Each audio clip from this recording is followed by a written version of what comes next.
네, 안녕하세요. 오늘 저희가 함께 좀 깊게 파볼 이야기는요. 억만장자의 조언, 왜 당신은 늘 조종당하는가, 반응하지 않는 힘이라는 유튜브 영상에서 나온 내용입니다. 이게 세상에 참 교묘하게 우리 감정을 건드려서 반응하게 만들고 결국은 막 스스로 무너지게 만드는 그런 방식에 대한 통찰인데요. 네, 그렇죠.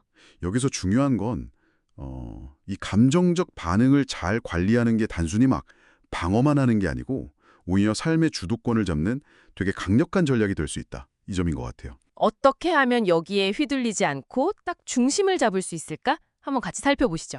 네, 이 영상에서 말하는 핵심 주장이 바로 그거죠. 세상이 정말 교묘하게 우리의 반응을 조종한다는 거예요. 일부러 막 오해를 흘린다거나 시선을 좀 비틀어서 말이죠.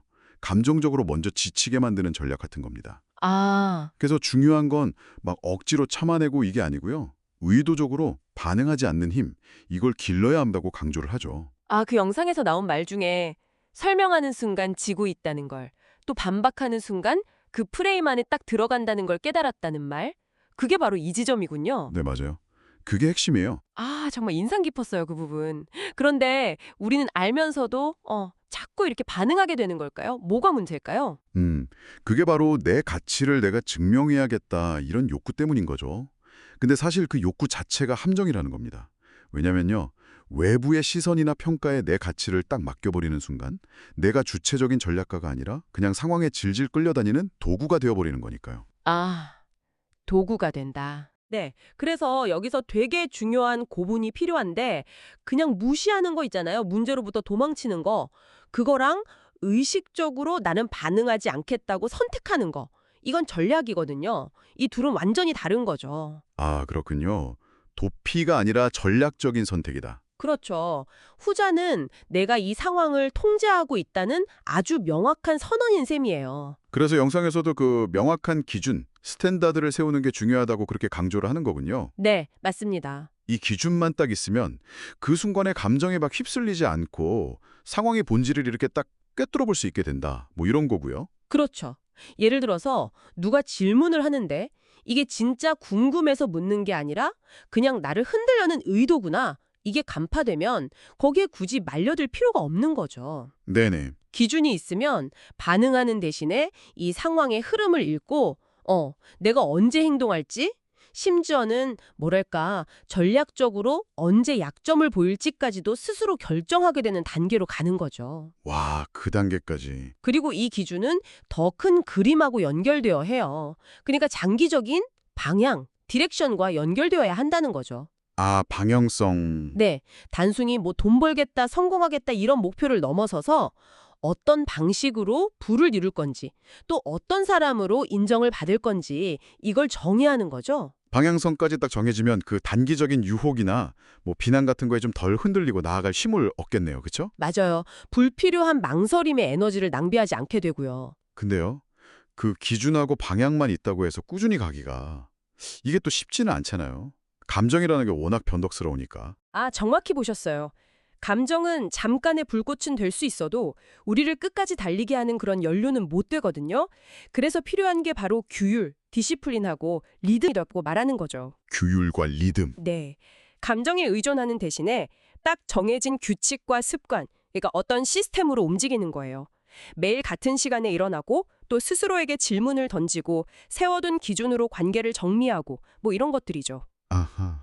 심지어 쉴 때조차 그냥 푹 퍼져 쉬는 게 아니라 다음 시작을 준비하면서 전략적으로 회복하는 것, 그것까지 포함하는 게 진짜 규율인 거죠. 아, 쉬는 것까지 전략적으로 한다는 게 참 흥미로운데요? 네. 결국 근데 이 모든 게 그냥 머리로만 아는 게 아니라 실제 삶에서 행동으로 보여줘야 진짜 의미가 있는 거겠죠? 당연하죠. 기준은 결국 행동, 액션으로 증명되어야 합니다. 여기서 또 재미있는 관점이 뭐냐면 행동력은 재능이 아니라 기준의 문제다라는 거예요. 행동력이 재능이 아니라 기준의 문제다. 네. 기준이 명확하면 뭘 해야 할지 고민할 필요 없이 그 행동은 그냥 자연스럽게 따라온다는 거죠. 뭐랄까, 결심이 필요 없는 삶이랄까요? 와, 기준이 명확하면 결심이 필요 없다. 그리고 기준이 있으면 넘어져도 괜찮아요.